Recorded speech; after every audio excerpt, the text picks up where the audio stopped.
Alright, it's day 24 sa ato ang Azolla, Gapi, and chicken backyard farming. So for today's video, mag-update ko sa ato ang mga binuhi. So karon gahapon is kusuging ulan. So munayang lang itsura sa atong mga pond nga gabay, mini pond. So let's proceed na kay I'm very excited to share to you guys. Okay, and then still dire nakamatay ang ato ang Azolla dire. Nakamatay siya. I don't know what's the reason behind it. Ano, nakamatay sila. But dire dakwid ya pidaghan. Pero nakikita pud nga mga healthy nga mga Azolla. So dire dire mo na nitong isa ka buok. So, nag-multiply na siya pero dugay kaayo. And dire mix yapon. Taga nagyapon ko nakita nga kan nga Azolla. Then itong panda murag yapon dayon dire gipagikuha ng pearl weed. Gibutang nato sa atong bagong setup. Tang setup kini pangbalin ra gyapon ako ni sila kay nakoy bago. Dire mo ra gyapon. Dire katong gapon nga gibutan akong mga laki gibalik na nako kay ang isa ka bay lakgon yang isa ka bay. Ha? Gapi. So gibalik na nako sila. Itong mga piso is mura gyapon ni sila. Okay. Dayon dire if na may nakita kani atong nakita karon nga mga langgana is kuha siya is muni ang ato ang halin sa atong manok. Remember katong puti nga manok na halin na to siya gahapon, gipalit gyud gahapon kay nay nag-message ako gusto daw niya ano ta na siya og nabad ako ko yung manok. Nabakuan ako Bisaya ba Saraso man yung kuan yung gi ingon. So mo to imbis ka tong buyog atong gi-endorse ang puti gyud nga yung isuon ang nahalin. So anyway bata pa ka siya 4 months pero nahalin na.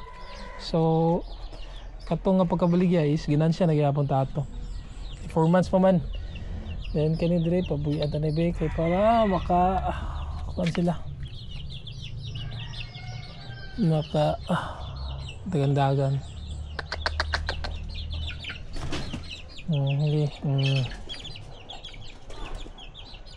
Buyag oh nay. So ang buyog na lang nabilin dayon kanang duha ka talisay grace muna lang nabilin sa tuwa nga mga laki tay laki kay katong itong Bisaya puti kay kanang uban na di ba to kay katong breeder is di po to tuwal lang to ang uyuan. Dire ang ato ang mga gapi. So moto gapon nagpalit ko kuan palit jud ko og dako nga kuan dako nga planggana kay para kuan para naa sila kuan na remembrance sa puti nga manok. Tapos mabutangan na po nato ni siya og Azolla gid akong inabutangan then ang gapi na to para mudagan pod kaya na to mudagan mo jud ang gapi gamit namin kaning nga mga setup. Lawm siya julawm but I don't know if they will multiply. Kabalo kung multiply ba sila kaya kung pa man siya experimentation. Dayon gibutangan sa nako nag isa ka gapi fry try na to og dili ba siya mamatay. So after 3 days if buhi pa gyapon sila that's the time nga i-transfer na nato tong mga kuan nato mga dagko kay sayang kayo kuha na nato dito transfer tapos matigok lang dai. So sayang di ba. So ano ito mga gap kuan dere then kani gikan ni sa atong pikas nga tank atong lotus natay lotus nga plant. So ang palitan nito una is 150 nadaghan na siya. Napadre o gagmay. Kini mudako wapo kay siya mudako gid ang kunan niya. Ang dahon mulapad. So, let's proceed.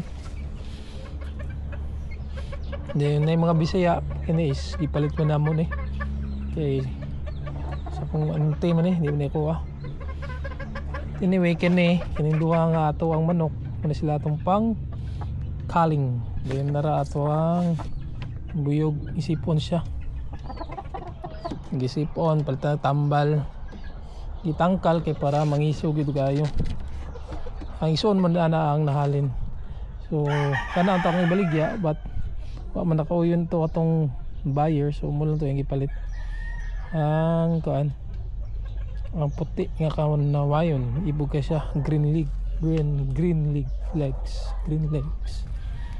dere ato ang mga azola dere yun dere gid buyag kay itong mga isda dere alive kayo dali ra kani dako tong kuan and blue mosaic nga wala na ko nat balhin kadungan ra ba ni siya ato sa pikas but na tali ra kay siya ni dako dayon hinahinayan po na ako ni siya og kuha azula para azula duckweed para pure siya azula diri tanan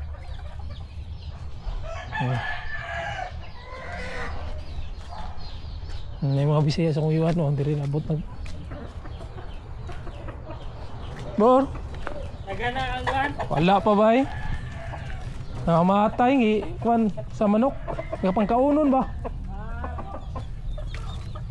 ayun dire isa itong mga piso nagluya ang isa na lagi mo survive ani ibalahinay regapo na kay kwan kay sito kani kay na tayo mamisu mo pusaay na po so need to transfer to puna ko to so I think mura na for today's video recap is nahalinan tag manok then nakapalit tawag tub or planggana para sa itong mga guppies and azola so I hope nga mas madali yung dagko na itong mga guppies kay much bigger tub or tank mas dali sila mo dako the same as dito sa atong tub and then diya sa kwan mas dali sila mo dagko.